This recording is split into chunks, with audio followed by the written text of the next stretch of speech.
How to fix Character AI app not working. Hey, what's up guys? Welcome back to our YouTube channel and let us get started.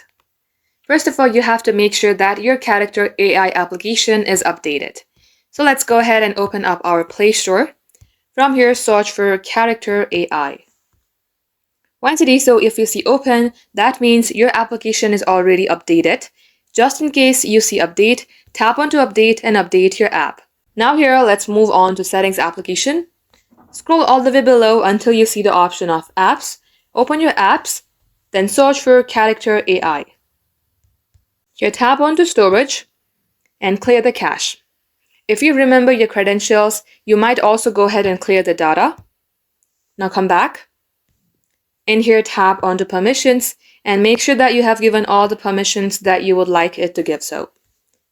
Now once done, you will also see force stop button, tap it and OK.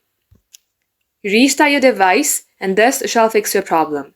If it's still not working, then long tap onto your Character AI application, uninstall it and then reinstall again. Just like that, this is how you can fix your problem. That is all for today guys. Thank you for watching and we will catch you up in our next upload.